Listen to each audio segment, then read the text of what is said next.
All right. What's up? What's good? What's going on? Welcome back to the War Zone once again. Here we are with UFC Fight Night. Marlon Vera versus Dominick Cruz. So what we're gonna do is we're gonna run through this full card, starting with the prelims, working our way all the way up to the main card. We're gonna do some predictions and brief breakdowns of each and every fight. So let's not waste any time. Let's get into it. All right, starting off in the men's welterweight division, we have Jason Witt versus Josh Quinlan. So, when I'm looking at these two fighters, man, Jason Witt, man, is a grapple-heavy guy. He's going to be looking to take this fight to the ground. He's very tough. He is a sub-threat. But his stand up is suspect. His chin is suspect. And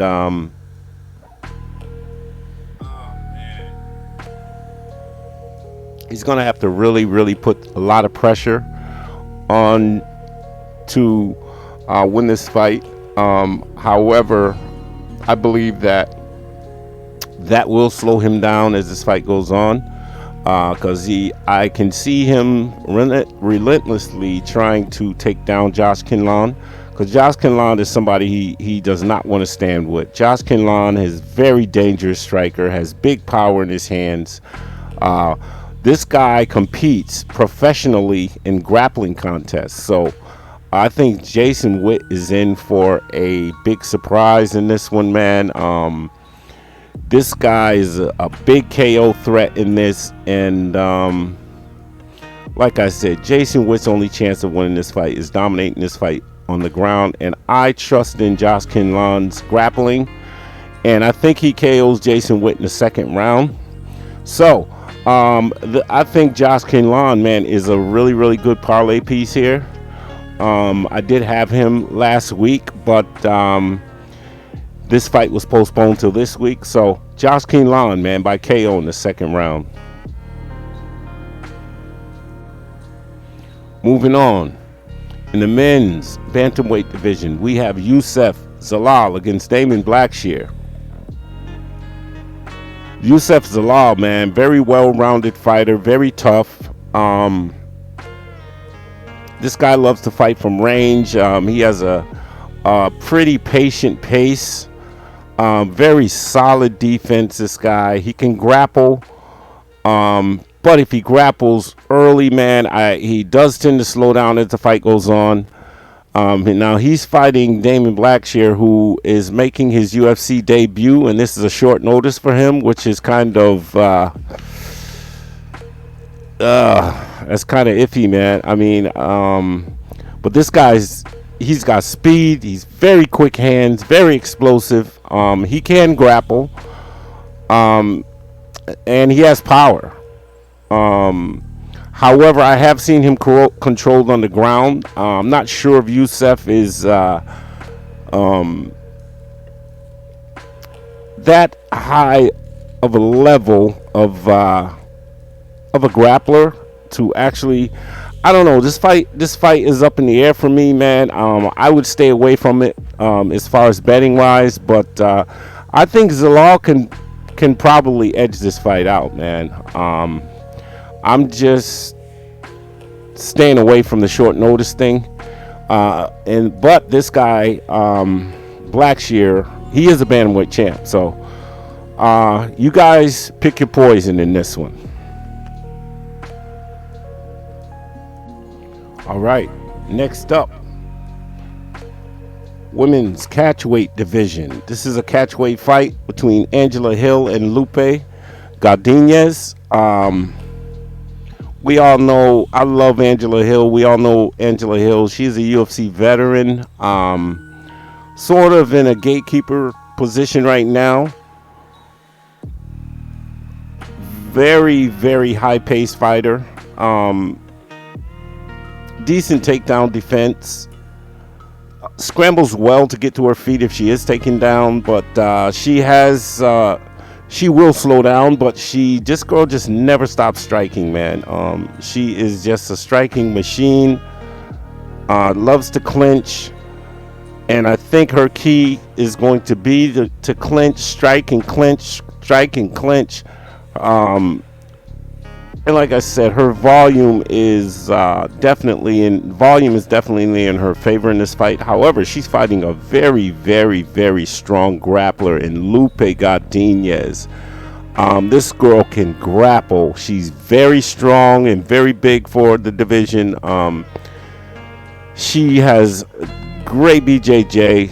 She's a sub threat for sure, and she's going to be looking to take this fight to the ground, man. I think that Lupe Godinez in this fight is going to be too much for Angela Hill. I think she's a lock. She's a great parlay piece also. I would lock her in as a Lupe Godinez as a parlay piece, and I look for her to dominate this fight. We could see a sub somewhere in the late second or third round. I think Lupe Godinez can actually get a submission in this fight. So I got Lupe Godinez by submission, third round. Moving on up the cards, we are in the men's flyweight division. We have Ode Osbourne versus Tyson Nam. Ode Osbourne is this guy is a tall, rangy striker, southpaw, very good footwork. This guy can strike well from range. He has excellent kicks, very explosive and unpredictable, man. And he has the power to finish. He's a great finisher, man. This guy is. He is 2-0 in the flyweight division. He puts out a lot of speed and volume. So, this guy's looking really good in the flyweight division right now. Tyson Nam, this guy, he's low volume. He's got big power though. Very technical guy. But like I said, he's very low volume, very low output. He's got great takedown defense. And he relies on his timing and his counter punching ability. But he's 2-3 in the UFC, man. Lost to Matt Snell, Cachoeira France, Sergio Pettis. And the thing is, I have to stay away from Tyson Nam because he's nearing 40 years old, this guy, and he's been off for a year and a half layoff. So definite pick in this one for me would be Ode Osbourne, man.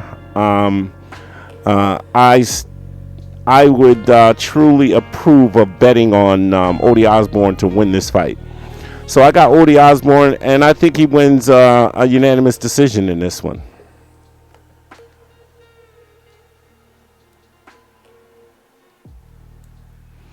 Next up in the women's bantamweight division, we've got Ariane Lipski against Priscila Cachoeira. So this fight was postponed from last week because Ariane Lipski had a medical issue. She missed weight, actually. But she's a solid striker. She's got great takedown defense. She can grapple. And looking at these two, I just believe Ariane Lipski is the better all-around fighter. However, I am very, very... I'm very concerned about missing weight and the medical issue last week. So, Priscila Cachoeira, this girl, puts on a lot of pressure, big hands, big power, but she's KO or bust is at the same time. Very hittable.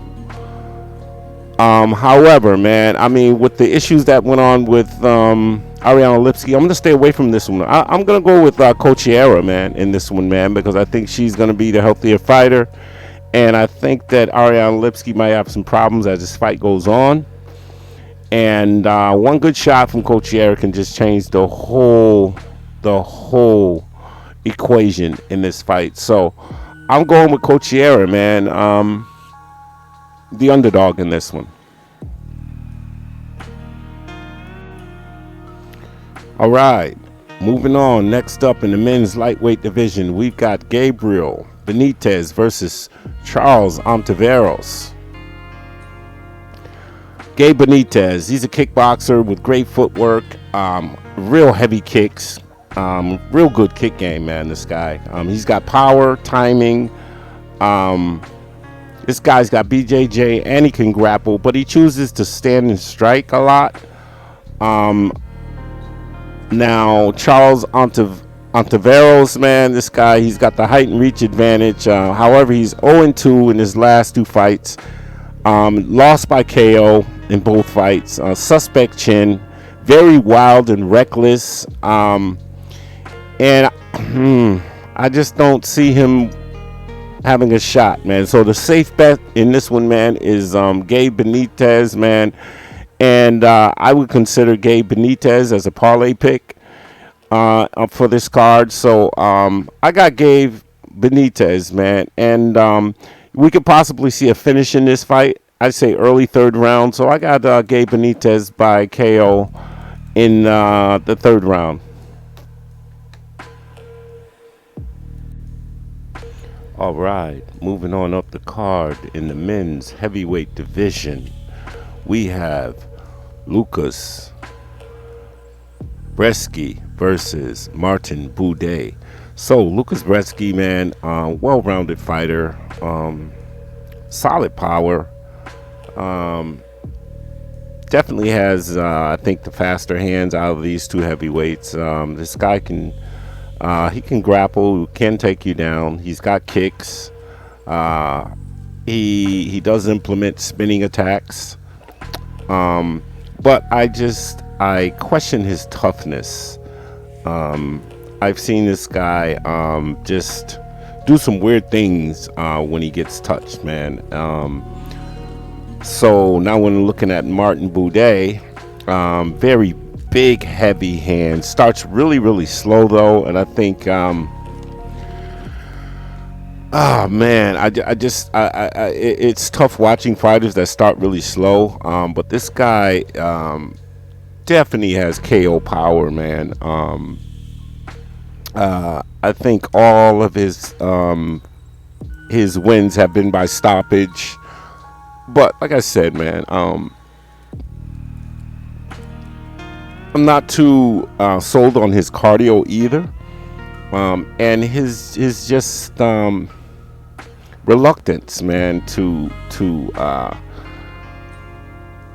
fight. You know what I mean? I mean, this guy, he's the type of guy, he'll take a hit and take another hit and then take another hit before he hits. You know, so. Ah, man, this is really tough, but I mean, I'd stay away from this one if I were betting. And I really would say this is a pick'em. Is Brzeski gonna you know, I know he's gonna have the more volume, but can he take a big shot from Buday?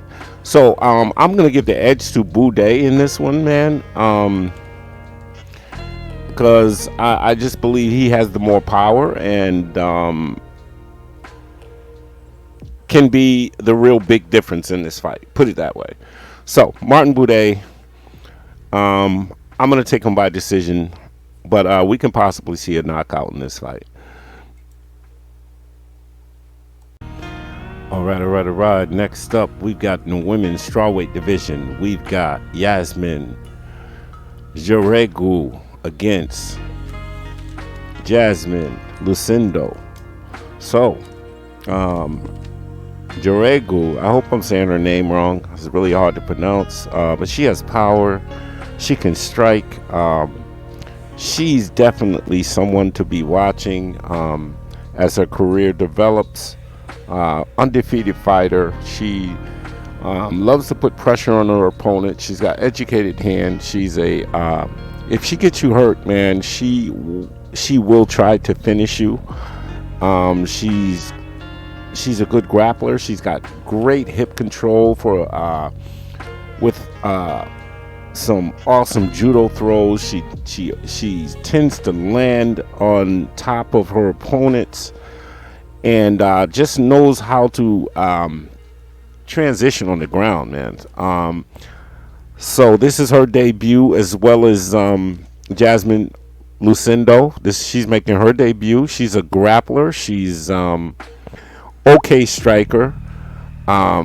This girl loves to try to bully her opponents and clinch them up and take them down and get in some ground and pound. But she's a very low volume striker, so I'm gonna have to give the edge in this one, man,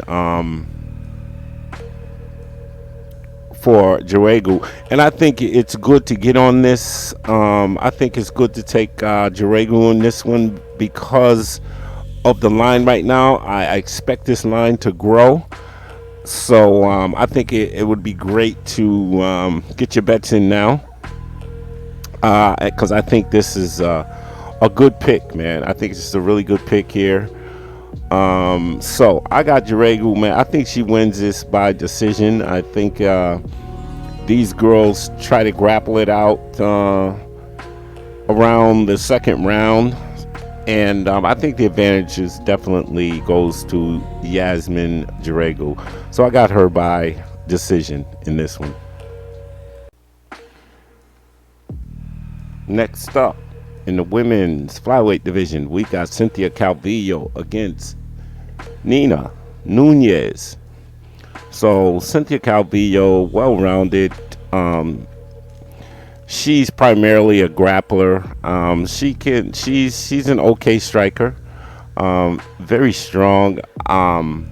She's just looking to take her opponents down, and once she does, she's pretty good with ground and pound and ground control. And she's always looking for a submission. She's on a 3-fight skid, and I just don't think she's been the same after the I don't think she's been the same after the Andrade fight, man. She just, I don't know. You know how just some fighters, they just, I don't know. I think it's become more of a career choice for her now, and I don't think she's going to do anything extra to come in and try to, be a factor in her division. So Nina Nunes. We all know Nina Nunes. She is the wife of Amanda Nunes. Very well-rounded, pretty decent striking, and her grappling isn't the best, but she's pretty solid. She's pretty solid, just overall. And I would like to think that she's getting better. Because of the training and the experience that's around her. So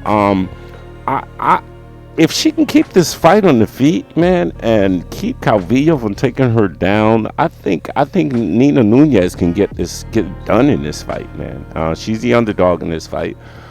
Because like I said, Calvillo, I think if Nunes can land some nice shots early on, I think she will have an advantage, man, and Calvillo will start to panic and start to scramble and slow down, and I don't know, man. This is really a toss-up, but I'm gonna give the edge to Nina Nunes in this one. I think she can get it done 29-28. All right, moving on up the card. In the men's light heavyweight division, we have Devin Clark against Azamat Murzakanov. So Devin Clark, man, this guy's a grappler. He's a striker. Suspect chin, very chinny. He does have power and great footwork. He can be careless at times. But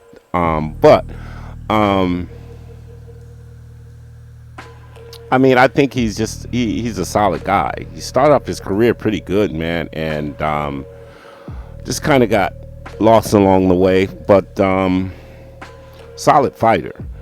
Azamat Murzakanov, this guy's got speed, he's got power, smaller light heavyweight, he's got solid wrestling, good ground and pound if you can get the fight to the ground. However, his cardio, man, is kind of suspect, but he's the more dangerous fighter here. However, if Devin Clark can just mix it up and move, I don't think Murzakanov is going to try to implement any wrestling in this fight. This could be a lot closer than we expect, man, people. And like I said, Devin Clark has enough power in the later rounds, man, to turn this fight around if he isn't winning by that time. So, but I think the clear favorite in this is Murzakanov. I would kind of stay away from this one because of his cardio, man. But maybe he can do enough in the first 2 rounds, and then just start to fade in the 3rd round. But I got Murzakanov by decision in this one.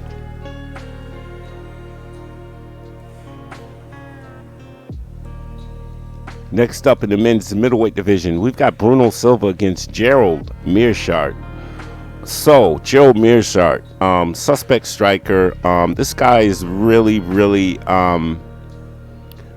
just looking to take this fight to the ground, man, and sub his opponent, man. I've never seen him fare too well in the striking department against anyone, to be honest with you. Like I said, he's just looking. He's a tough guy. He's had some pretty solid comeback wins in his career, but he just doesn't do well against guys who has decent takedown defense and big hands.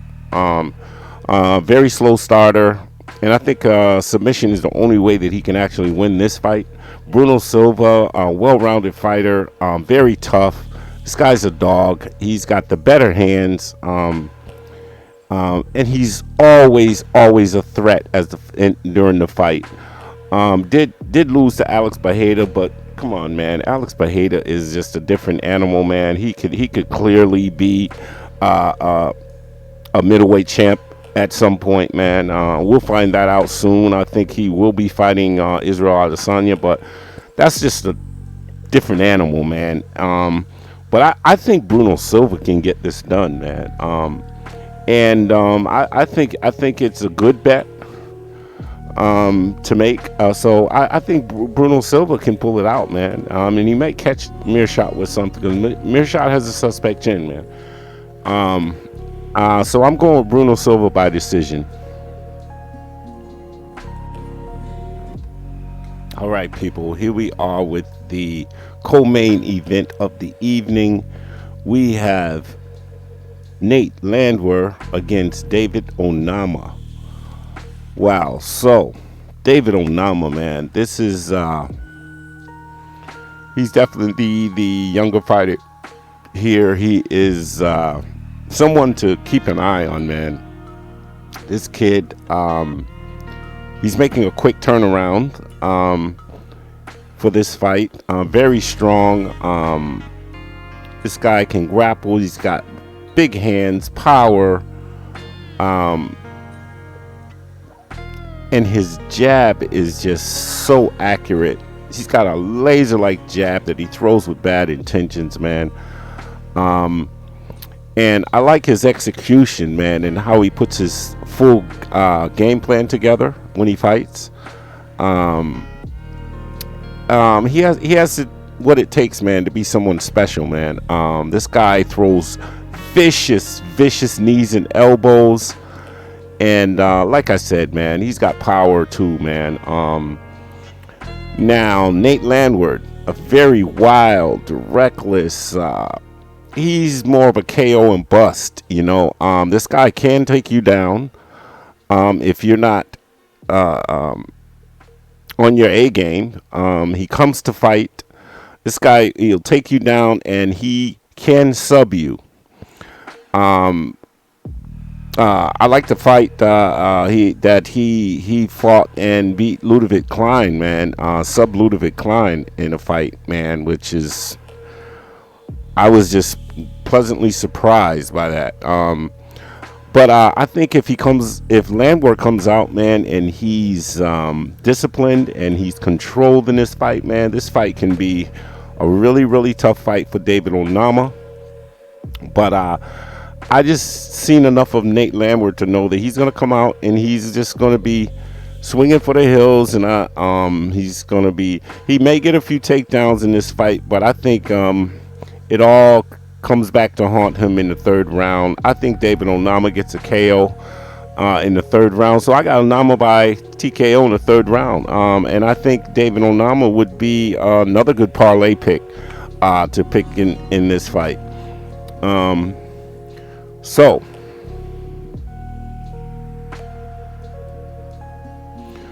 here we are with the main event of the evening in the bantamweight division. This is a 5-rounder, people. Marlon Chito Vera against Dominick Cruz.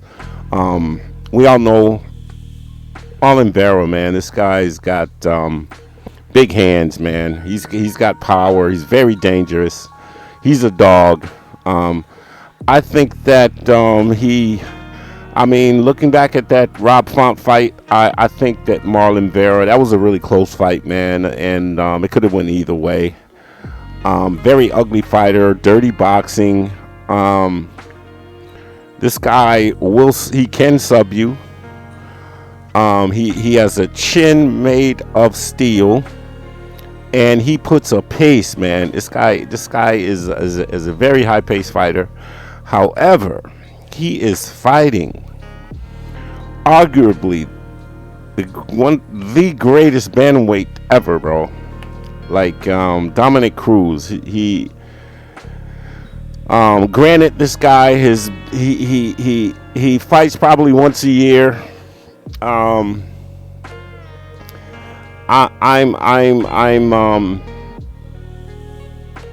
gonna think that he's gonna be in shape for this fight.